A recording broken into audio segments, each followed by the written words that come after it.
दोस्तों हमारे IMP question की सीरीज़ का ये पार्ट 2 है, जिसमें हमारा अध्याय 2 हम कंप्लीट करेंगे, जिसमें हम यूज़ करेंगे हमारे से रेड्यूस सिलेबस जो कि एमपी बोर्ड 2022 की परीक्षा के लिए है। उसके बाद में हम हमारा ब्लूप्रिंट यूज़ करेंगे और पिछले सालों के पेपर हम यूज़ करेंगे, जैसा कि हमने पहले वीडियो में यूज़ किए थे। ठीक है, उसके आधार पर हम जो इसके महत्वपूर्ण प्रश्न जो भी बनते हैं वो देखेंगे। ठीक है दोस्तों, तो चलिए वीडियो स्टार्ट करते हैं। देखिए, सबसे पहले तो रिड्यूस सिलेबस में चैप्टर है ही नहीं।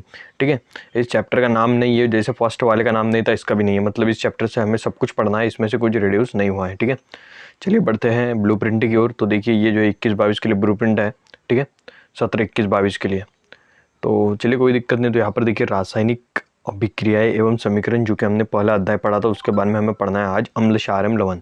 ठीक है, ये जो चैप्टर है आपका अम्ल क्षार एवं लवण, इसमें से 6 अंक का क्वेश्चन पूछे जाने हैं, जिसमें से 2 आपके ऑब्जेक्टिव है और 4 अंक का एक क्वेश्चन आपको यहाँ पर पूछा जाना है। ठीक है, तो कुल मिलाकर यहाँ पर देखिए एक ही क्वेश्चन आना है और 2 अंक के 2 ऑब्जेक्टिव आने हैं, मतलब कुल मिला के 6 अंक का क्वेश्चन यहाँ पर आने हैं। ठीक है, तो चलिए कोई दिक्कत नहीं है। हम जो पिछले सालों के पेपर देखते हैं, सबसे पहले ये देखेंगे कि भाई चैप्टर से कौन कौन से क्वेश्चन हर साल पूछे जाते हैं, फिर हम उसके आधार पर इसे कंटिन्यू करेंगे।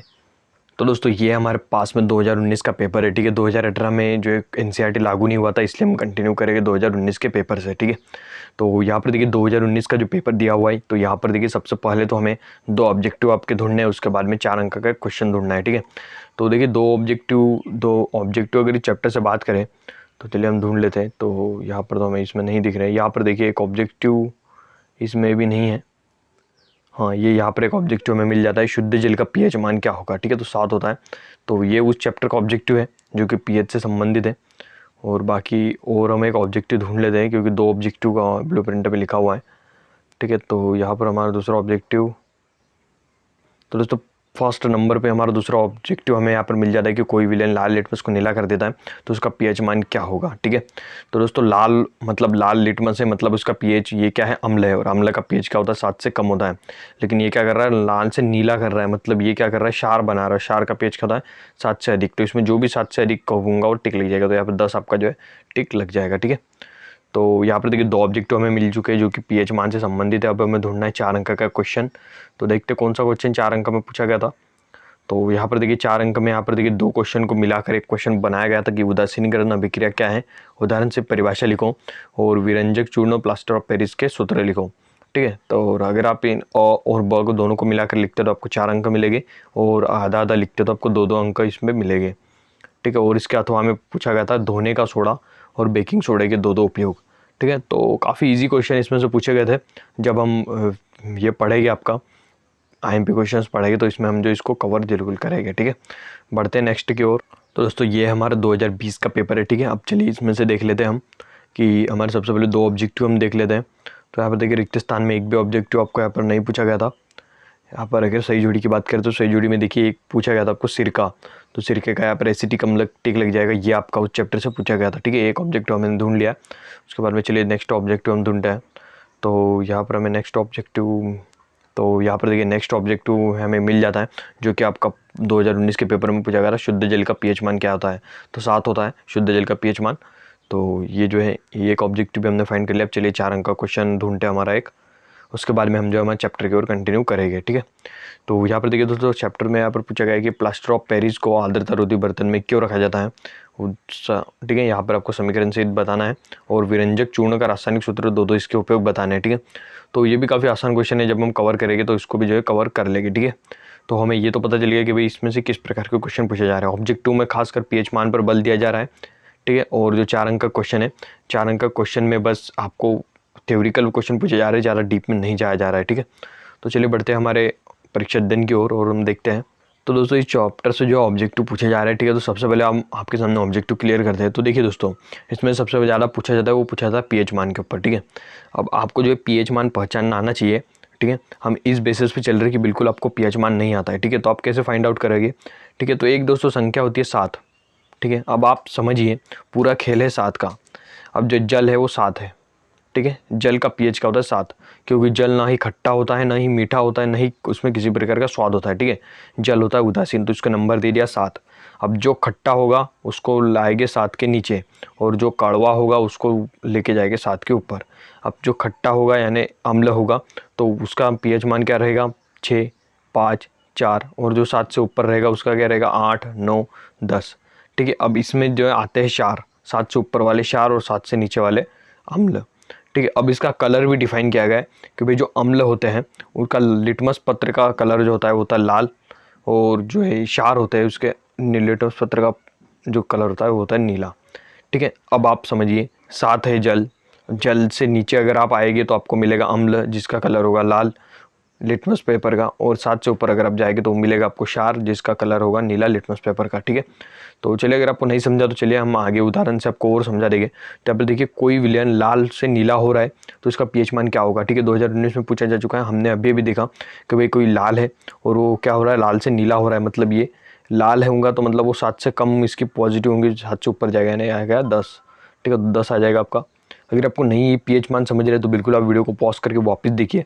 ठीक है, ठीक है, तो बढ़ते चौथे की ओर। ठीक है, जो ऑब्जेक्टिव काम के नहीं है हम उसको बिलाल छोड़ दे रहे। ठीक है, तो यहाँ पर देखिए अपच का उपचार करने के लिए निम्न में से किस औषधि का प्रयोग होता है। ठीक है, तो दोस्तों अपच एक पेट की हमारी बीमारी है अपच। ठीक है, अगर आपके पेट में जो खाना नहीं पचता है तो हम कहते हो भाई आपको अपच हुआ है। ठीक है, आपका खाना नहीं पच रहा है। ठीक है, और तो हमें करना है उसका उपचार, तो भाई कौन सी औषधि का प्रयोग होगा। ठीक है, सबसे पहले आपको दिया एंटीबायोटिक यानी प्रतिजैविक, और यहाँ पर देखिए डी नंबर पे दिया प्रतिरोधी। ठीक है, एंटीसेप्टिक। ठीक है, तो एंटीसेप्टिक हम कब लगाते हैं, जब हमारे कहीं पर चोट लग जाए तो हम एंटीसेप्टिक लगाते हैं, और प्रतिजैविक कब लगाते हैं, जब चोट लग जाए, चोट घाव गहरा हो तो वह लगाते हैं। ठीक है, तो ये दोनों जो चोट में लगाई जाती है तो ये दोनों जो है बिल्कुल नहीं आएगा। ठीक है, तो कुछ ज़्यादा ही मैसेज आ रहे थे, कोई दिक्कत नहीं। तो यहाँ पर देखिए दोनों तो नहीं आएगा। ठीक है, तो दोनों को हम हटा देते हैं। हमारे सामने बचता है बी और सी। तो यहाँ पर देखिए बी जो है पीड़ाहारी, तो ये भी हम नहीं लगाएंगे क्योंकि हमें कोई पीड़ा नहीं हो रही है, हमारा खाना नहीं पच रहा है। ठीक है, तो हम किसका प्रयोग करेंगे, एंटीसिड का। ठीक है, तो आपको बिल्कुल याद रख लेना है एंटीसिड। अब दोस्तों आ चुका है हमारा फेवरेट पीएच मान। ठीक है, सबसे मोस्ट इंपॉर्टेंट क्वेश्चन है, जल का पीएच मान होता है। ठीक है, तो जल का पीएच मान मैंने आपको बताया ना, जल ना खट्टा होता है ना कड़वा होता है। ठीक है, जल बीज का उदासीन होता है, तो 7 आएगा। ठीक है, अब 7 से कम रहेगा तो क्या आएगा, अम्ल। तो यहाँ पर देखिए छठवें में आपको पूछा गया अम्ल का पीएच होता है तो 7 से कम, पहला वाला। ठीक है, क्षार का क्या होता है दोस्तों, क्षार का होता है 7 से अधिक। ठीक है, तो 7 से अधिक लग जाएगा। अगला है आपका रिक्त स्थानों की पूर्ति कीजिए, धात्विक ऑक्साइड प्राय होते हैं। ठीक है, तो जो धातु होती है वो धातु तो आपने देखा होगा खट्टी नहीं होती, वो होती है क्षारीय होती है। ठीक है, तो धात्विक ऑक्साइड प्राय क्षारकीय होते हैं, और धात्विक ऑक्साइड यानी जो धातु नहीं है वो क्या होते हैं, तो वो दोस्तों जब ये धातु क्षार है तो अधातु क्या होगी, अम्ल होगी, तो यहाँ पर आ जाएगा अम्ल। जल एक, तो जल एक उदासीन ऑक्साइड है, हमने अभी बात की कि भाई जल का पीएच 7 होता है, ना वो अम्ल होता है ना क्षार होता है, तो क्या होता है उदासीन होता है। ठीक है, अम्ल नीले लिटमस पत्र को। ठीक है, तो दोस्तों नीला है तो लाल करेगा, और लाल है तो यहाँ पर नीला आ जाएगा। सिंपल सी ट्रिक है, सत्य सत्य आप छोड़ दीजिए, नहीं आएगा। उसके बाद में देखिए सही जोड़ी ब्लीचिंग पाउडर। ठीक है दोस्तों, तो ब्लीचिंग पाउडर जो होता है उसको हम बोलते हैं विरंजक चूर्ण। ब्लीचिंग पाउडर को क्या बोला जाता है, विरंजक चूर्ण। खाने का सोडा। ठीक है दोस्तों, खाने का सोडा का प्रयोग हम क्या करते हैं, प्रति अम्लीय के रूप में। जब आपके पेट में कभी अगर अपच या कुछ ऐसी प्रकार की बीमारी होती है तो हम खाने के सोडे का प्रयोग करते हैं जो कि प्रति अम्लीय होता है। ठीक है, धावन सोडा। ठीक है, तो धावन सोडा का निर्माण क्या होता है, कांच निर्माण में, यानी जो कांच बनता है उसको धोने में धावन सोडा का निर्माण किया जाता है, सोडियम क्लोराइड H2Cl2 बनाने में। ठीक है, अब चलिए यहाँ पर ये मेन चीज़ है, यह आपको बहुत से वाइवा में पूछा जाता है कि बताओ लैक्टिक अम्ल का काय में होता है। ठीक है, तो लैक्टिक अम्ल जो होता है वो होता है दही में। एसिटिक अम्ल, एसिटिक अम्ल, एसिटिक अम्ल आपका होता है सिरके में। साइट्रिक अम्ल, साइट्रिक अम्ल जो होता है आपका ये होता है नींबू में। और ऑक्जेलिक अम्ल, ये ऑक्जेलिक अम्ल आपका होता है टमाटर में। ठीक है, तो ये आपका बिल्कुल जम जाता है। ये सही जोड़ी दोस्तों बहुत इंपॉर्टेंट रखती है क्योंकि क्वेश्चन आपका ऑब्जेक्टिव अगर बनता है तो इसी में से ज़्यादातर आपको देखने को मिलेगा अभी इस बार। ठीक है, त्रैमासिक क्वार्टरली में इसी में से ज़्यादा पूछा जा रहा है। ठीक है, प्लास्टर ऑफ पेरिस। ठीक है, तो प्लास्टर ऑफ पेरिस क्या क्या होता है, CaSO4 हाफ H2O। ठीक है, प्लास्टर ऑफ पेरिस होता है। ठीक है, जिप्सम, तो जिप्सम 2H2O हो जाएगा जिप्सम का आपका। ब्लीचिंग पाउडर, तो ब्लीचिंग पाउडर का यहाँ पर आपका आ जाएगा CaCO Cl2। और बुझा हुआ चूना CaO, देखिए चूने का होता है CaO और बुझा हुआ चूना पूछा जा रहा है यानी उसमें पानी मिला देंगे CaOH2। ठीक है, तो ये आ जाएगा आपका। अगला दोस्तों आपका शुद्ध जल का पीएच होता है, तो ठीक है, तो ये बहुत मोस्ट इंपॉर्टेंट 7 होता है। अम्ल का पीएच परिसर क्या होता है, तो 7 से कम होता है। क्षारों का क्या होता है, 7 से अधिक होता है। प्रबल अम्ल क्षार से बने की प्रकृति कैसी होगी। ठीक है, तो दोस्तों ये काफ़ी कंफ्यूजिंग है क्योंकि देखिए यहाँ पर क्या कहा गया, प्रबल अम्ल है और भाई प्रबल क्षार है। अब दोनों को अगर मिक्स करेंगे तो क्या बनेगा, प्रबल क्षार बनेगा या फिर प्रबल अम्ल बनेगा। तो इसका आएगा दोस्तों अम्लीय बनेगा। ठीक है, क्योंकि अम्ल ज़्यादा प्रभावी होता है। अब देखिए यहाँ पर क्या गया, प्रबल अम्ल दुर्बल क्षार, ठीक है, तो यहाँ पर भी अम्ल ही बनेगा, दुर्बल अम्ल प्रबल क्षार, तो यहाँ पर जो क्षारीय बनेगा। अम्ल एवं क्षार की अभिक्रिया से क्या बनता है, ठीक है, तो लवण और जल बनता है, ठीक है। अगर आपने अम्ल और क्षार मिला दिया तो क्या बनेगा, लवण और जल बनेगा, ठीक है। उसके बाद में आप इसे छोड़ दीजिए, उसके बाद में बार बार ऑब्जेक्टिव पकड़िए। CaOCl2 का प्रचलित नाम क्या है, तो विरंजक चूर्ण है, क्या है, विरंजक चूर्ण, ठीक है। अगला है आपके अति लघुत्तर प्रश्न। तो अगला पूछा गया अम्ल किसे कहते हैं, तो वे पदार्थ जो स्वाद में खट्टे होते हैं अम्ल कहलाते हैं। वही पूछा गया क्षारक किसे कहते हैं, तो वे पदार्थ जो स्वाद में कसैले होते हैं क्षारक कहलाते हैं। नेक्स्ट की ओर बढ़ते हैं हम। अगला आपको पूछा गया पीएच स्केल किसे कहते हैं, ठीक है, तो किसी स्केल में, ठीक है, किसी विलेन में उपस्थित हाइड्रोजन आयन की सांद्रता ज्ञात करने के लिए एक स्केल विकसित किया गया जिसे पीएच स्केल कहते हैं, ठीक है। दोस्तों परिभाषा है, आपको एज इट इज याद करनी पड़ेगी, ठीक है, कि हाइड्रोजन आयनों की सांद्रता ज्ञात करने के लिए एक स्केल विकसित किया गया जिसे पीएच स्केल कहते हैं। अगला आपका अम्लीय वर्षा से आप क्या समझते हैं, ठीक है, तो अम्लीय वर्षा दोस्तों क्या होता है, जब वर्षा का पीएच मान 5.6 से कम हो जाता है तो उसे हम वर्षा को क्या कहते हैं, अम्लीय वर्षा कहते हैं। बाकी आप सब छोड़ दीजिए इसमें। अगला आपका पित्तल एवं तांबे के बर्तनों में दही एवं खट्टे पदार्थ क्यों नहीं रखने चाहिए, ठीक है, तो सिंपल सा आंसर में दोस्तों आपको बता रहा हूँ, आप कहीं पर नोट कर लीजिए कि पित्तल एवं तांबे के बर्तनों में दही एवं खट्टे पदार्थ रखते हैं तो वे खराब हो जाते हैं, इसलिए उसमें हम दही और खट्टे पदार्थ नहीं रखते। बिल्कुल सिंपल सा आंसर, अगर आप नहीं याद कर सकें तो बिल्कुल आप याद कर सकते हैं। और दूसरा इसका आंसर बनेगा कि वे पित्तल जो अभिक्रियाएँ होती है आपकी तांबे और कॉपर से अभिक्रिया करके लवण बनाते हैं जो विषाक्त होते हैं, इसलिए जो है हम इसमें बर्तन में नहीं रखते, ठीक है। तो आप इस प्रकार से भी इसमें लिख सकते हैं। अगला दोस्तों आपका अम्ल का जलीय विलयन क्यों विद्युत का चालन करता है, ठीक है, तो अम्ल का जलीय विलयन हाइड्रोजन, ठीक है, तो अम्ल के जलीय विलयन विद्युत का चालन करता है क्योंकि इसमें हाइड्रोजन आयन H+ होता है, ठीक है, इसलिए विद्युत का चालन करता है। और अगला चलिए नेक्स्ट की ओर बढ़ते हैं। तो अगला है आपका दोस्तों मोस्ट इम्पोर्टेंट क्वेश्चन अभी आ रहा है दोस्तों आपके, तो 28वां आपको क्वेश्चन आया, उदासीनीकरण अभिक्रिया को उदाहरण से स्पष्ट कीजिए, ठीक है, तो उदासीनीकरण अभिक्रिया, तो अम्ल एवं क्षार की परस्पर अभिक्रिया करके एक दूसरे को उदासीन कर देते हैं, ठीक है, ठीक है। अब देखिए दोस्तों उदासीनीकरण अभिक्रिया क्या होती है, अम्ल प्लस क्षार मैंने मिलाया, ठीक है, तो मुझे क्या मिलेगा, लवण और जल मिलेगा, बिल्कुल सही है। तो ये दोस्तों उदासीनीकरण अभिक्रिया हो गई कि भाई जब आप अम्ल और क्षार की परस्पर अभिक्रिया कराते हो तो वे एक दूसरे को उदासीन कर देते, लवण और जल का निर्माण करते हैं, इस प्रक्रिया को उदासीनीकरण अभिक्रिया कहते हैं। उदाहरण आप देखे, देखिए यहाँ पर उदाहरण याद करने में काफ़ी बच्चों को दिक्कत आती है। तो देखिए सबसे पहले हाइड्रोक्लोरिक अम्ल का आप उदाहरण देंगे, फिर सोडियम हाइड्रोक्साइड का आप उदाहरण देंगे NaOH, ठीक है, तो फिर Na के साथ Cl मिला देंगे, H के साथ H2O, ठीक है। तो लास्ट में आपको जल तो दोस्तों निकालना ही है, क्योंकि यहाँ पर देखिए क्या पूछा गया है हमें यहाँ पर कि भाई लवण अम्ल और क्षार अभिक्रिया करके क्या बना रहे, लवण और जल बना रहे, मतलब जो पहला पदार्थ मिलेगा उसका कोई अर्थ नहीं होगा, दूसरे आपको जल मिलेगा ही मिलेगा, ठीक है। तो उम्मीद करता हूँ उदासीनीकरण अभिक्रिया आपको समझ में आई होगी। चलिए हाँ, यहाँ पर धोने का सोडा बेकिंग सोडा के दो महत्वपूर्ण उपयोग समझते हैं, ठीक है। तो दोस्तों यहाँ पर देखिए धोने का सोडा, तो इसका पहला उपयोग तो भाई कपड़े धोने में आता है, ठीक है, तो इसका उपयोग घरों की साफ़ सफाई के लिए होता है, हम जो है घरों की साफ़ सफाई के लिए भी धोने का उपयोग करते हैं। और यहाँ पर देखिए उसका उपयोग कांच साबुन और कागज उद्योगों में होता है, ठीक है। और बेकिंग सोडे का उपयोग पूछा गया है आपको यहाँ पर, तो भाई बेकरी में उपयोग आता है, ये बेकरी में, ठीक है, बेकिंग सोडा जो होता है वो बेकरी में उपयोग आता है, इसका बेकरी में बेकिंग पाउडर बनाने में। और बेकिंग सोडे का उपयोग जो आपने अग्निशामक देखा होगा, यानी जो फायर ब्रिगेड वाले आते हैं आपके, उनके पास में एक टैंक होता है जिसमें जो है बेकिंग सोडा ही भरा होता है, ठीक है, जिसमें पानी मिलाकर, ठीक है, तो इसका उपयोग अग्निशामक के रूप में भी किया जाता है, ठीक है।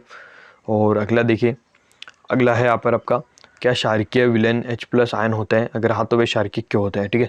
तो दोस्तों यहाँ पर पूछा गया कि भाई क्या क्षारकीय विलयन में H+ आयन होते हैं, ठीक है, तो बिल्कुल H+ आयन होते हैं, लेकिन उससे ज़्यादा उसमें हाइड्रोक्साइड आयन होते हैं, ठीक है, हाइड्रोक्साइड आयनों की सांद्रता अधिक होती है, इसलिए वे क्षारकीय होते हैं। अगला आपको प्लास्टर ऑफ पेरिस के जल के साथ अभिक्रिया का यहाँ पर लिख देना है, ठीक है। सबसे पहले देखिए प्लास्टर ऑफ पेरिस लिखना है, उसके बाद में उसमें जल मिला देना है, ठीक है। उसके बाद में आपका बनेगा जिप्सम, खत्म, ठीक है। और उसके बाद में यहाँ पर आपसे पूछा गया है कि प्रबल अम्ल दुर्बल अम्ल से आप क्या समझते हैं, ठीक है। तो दोस्तों प्रबल अम्ल वे अम्ल जिसमें H+ आयन की सांद्रता अधिक होती है, ठीक है दोस्तों, जिसमें H+ आयन की सांद्रता अधिक होती है, या फिर H+ आयन उत्पन्न करने वाले, ठीक है, अम्ल क्या कहलाते हैं दोस्तों, आपके प्रबल अम्ल कहलाते हैं। और विलयन में कम संख्या में H+ आयन उत्पन्न करने वाले जो है तत्व होते हैं वो क्या कहलाते हैं, दुर्बल अम्ल कहलाते हैं, ठीक है। और इसके उदाहरण है दोस्तों प्रबल अम्ल का हाइड्रोक्लोरिक अम्ल और दुर्बल अम्ल का साइट्रिक अम्ल, ठीक है। अम्लों में भी दो प्रकार है यहाँ पर, और बस आपका यहाँ पर जो चैप्टर यहाँ पर आपका ख़त्म हो जाता है। ठीक है, इस चैप्टर से इतने ही प्रश्न पूछे जाने की उम्मीद है। आप एक बार बिल्कुल इसका रिवीजन कर लीजिए, कोई आपको दिक्कत नहीं आने वाली है। ठीक है, सबसे पहला देखिए, कोई विलेन लाल एलिमेंट्स को नीला कर देता तो 10 आ जाएगा आपका। ठीक है, अगला आपका यहाँ पर अपच का उपचार करने के लिए, ठीक है, तो एंटासिड का प्रयोग होता है। जल का पीएच मान होता है तो जल का पीएच मान 7 होता है। अम्लों का पीएच मान 7 से कम, क्षारों का पीएच मान 7 से बिल्कुल अधिक, तो यहाँ पर 7 से अधिक लग जाएगा आपका। अगला है आपका निम्न के रिक्त स्थान के विपरीत धात्विक ऑक्साइड प्राय होते हैं। ठीक है, तो क्षारकीय होते हैं। और धात्विक ऑक्साइड क्या होते हैं? अम्लीय होते हैं। जल एक ऑक्साइड है तो दल एक उदासीन ऑक्साइड है। अम्ल नीले लिटमस पत्र को लाल कर देता है, क्षारक लाल लिटमस को नीला कर देता है। ठीक है, जो ब्लीचिंग पाउडर आपको पूछा गया तो ब्लीचिंग पाउडर बोलते हैं व्यंजक चूर्ण को। लैक्टिक अम्ल किस में होता है दोस्तों? दही में होता है। एसिटिक अम्ल किस में होता है? तो एसिटिक अम्ल सिरके में होता है। साइट्रिक अम्ल किस में होता है? साइट्रिक अम्ल नींबू में होता है। और ऑक्जेलिक अम्ल टमाटर में होता है। ठीक है, और यहाँ पर देखिए शुद्ध जल का पीएच मान आपको बता देना है 7 होता है। ठीक है, जो मोस्ट इंपॉर्टेंट है, तो यहाँ पर देखिए CaCl2 का प्रचलित नाम क्या है दोस्तों? व्यंजक चूर्ण रहता है। ठीक है, और यहाँ पर देखिए पीएच स्केल किसे कहते हैं? तो विलेन में हाइड्रोजन आयनों की सांद्रता ज्ञात करने के लिए एक स्केल का निर्माण किया गया जिसे हम पीएच स्केल कहते हैं। ठीक है, उसके बाद में देखिए पित्तल एवं तांबे के बर्तन में दही एवं खट्टे पदार्थ क्यों नहीं रखने चाहिए? क्योंकि पित्तल एवं तांबे के बर्तन में दही एवं खट्टे पदार्थ खराब हो जाते हैं, इसलिए नहीं रखने चाहिए। उसके बाद में देखिए अम्ल का जलीय विलयन विद्युत का चालन क्यों करता है? ठीक है, तो अम्ल का जलीय विलयन विद्युत का चालन करता है क्योंकि उसमें H+ आयन हाइड्रोजन आयन होते हैं, H+ हाइड्रोजन आयन होते हैं, इसलिए करता है। ठीक है, और बाकी उदासीनीकरण अभिक्रिया क्या है? जब अम्ल एवं क्षार की अभिक्रिया कराते हैं तब जल एवं लवण बनता है, इसे हम क्या कहते हैं? उदासीनीकरण अभिक्रिया। उदाहरण आप दे सकते हैं, बिल्कुल दोनों उदाहरण आपको देने पड़ेंगे, कंपलसरी है। ठीक है, धोने के सोडे और बेकिंग सोडे का उपयोग बताइए। तो धोने का सोडे का उपयोग, इसका उपयोग कांच साबुन कागज उद्योग में होता है और घरों की साफ सफाई के लिए होता है। बेकिंग सोडे का उपयोग बेकरी में होता है और अग्निशामक में होता है। ठीक है, तो उम्मीद करता हूँ दोस्तों आज का वीडियो आपको पसंद आया होगा। चलिए दोस्तों मिलते हैं नेक्स्ट वीडियो में किसी नए टॉपिक के साथ। मैंने जितने क्वेश्चन को बताया बिल्कुल आपको उनको रट लेना है, बिल्कुल कर लेना है। ठीक है, तो चलिए मिलते हैं नेक्स्ट वीडियो में किसी टॉपिक के साथ। और अगर आपको किसी प्रकार का डाउट है या कोई वीडियो में आपको कमी लगती है तो बिल्कुल आप निसंकोच होकर कमेंट कीजिए, मैं उसका जो बिल्कुल सुधारने का प्रयत्न जरूर करूँगा। ठीक है दोस्तों, चलिए मिलते हैं नेक्स्ट वीडियो में किसी टॉपिक के साथ। धन्यवाद।